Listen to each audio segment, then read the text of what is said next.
second level of Mirror's Edge is where the plot really starts up. Faith has to make her way inside this building, and it has something to do with her sister. You do a bit of parkour and find yourself inside the building. I want to once again praise the art style of the game in this area. The building areas are delightfully colorful and keep things visually interesting as you roam the halls. After a short elevator ride, a cutscene plays that introduces the main drive you'll have for the rest of the game. Faith's sister has been framed for murder, so Faith has to do something about it. It's a decent premise, if not entirely original or new. Shortly after this reunion, the cops come and Faith has to run away again. Just like in the first level, the chase is exciting and fun. The level design is also good here. The corridors and ventilation ducts are tight and confining compared to the wide open areas before, although one problem this game has starts to rear its ugly head here. Fall damage. Throughout the game you will routinely be unsure whether to roll or not, and it's really annoying, especially if you're crawling through a vent and it's impossible to avoid the damage. Sometimes you fall from high up and don't hurt yourself at all, while at other times you fall 5 feet and hurt yourself. It's nothing big, the rules just don't feel consistent there, and the game would have benefited from making the fall distance for taking damage a bit more pronounced. Soon you find yourself outside and have to slide down the side of a building in order to escape. Now, I mean, come on, that's just plain cool.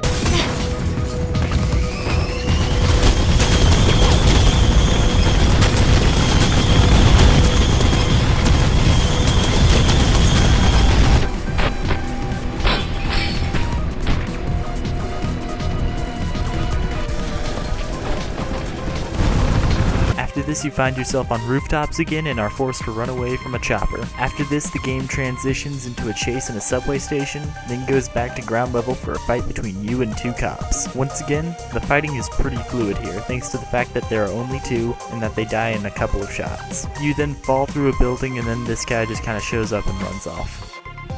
The third level doesn't take long at all to get going, however this drainage area is a lot less interesting than before, most likely due to the lack of color.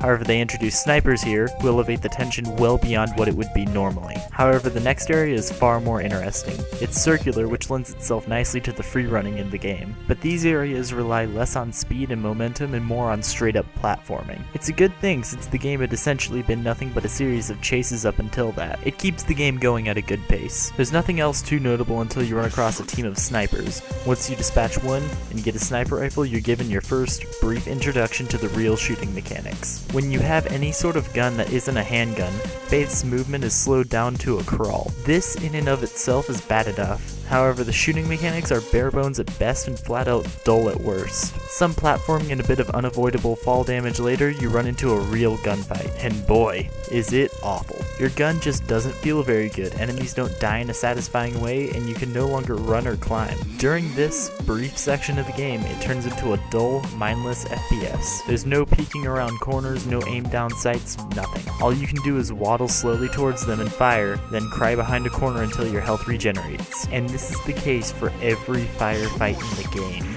It feels tacked on in the worst possible way. If they wanted to put shooting in Mirror's Edge, then that's fine. However, they need the shooting mechanics to blend with the free running mechanics. They'd have to force the player to be mobile in some way and equip them with a handgun so their movement isn't impeded in any way. This would make for some genuinely exciting action sequences. However, Mirror's Edge never attempts anything of the sort. It instead sticks its player into a static arena and says that you have to kill all the enemies before you can proceed. Riveting. After you murder 5 cops in cold blood, you run across Jackknife. You're told right before you meet him that he's a good runner, so right off the bat you're expecting someone who's your equal, some big parkour sequence where you try to catch someone who's just as skilled as you. Yeah, except that's not what you get. What you get is a brief chase sequence. However, it's impossible to catch up to Jackknife, and if you fall behind because of stupid fall damage, he just sort of stands still and stares at you. This chase is already pretty underwhelming. However, the way it ends is just icing on the cake.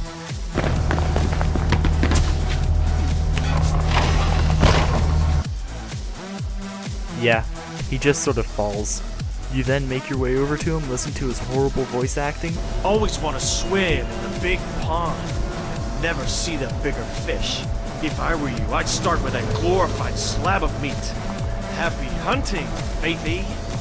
And move along on your merry way. I don't know about going to rope burn straight away. I'm not. I'm gonna say no.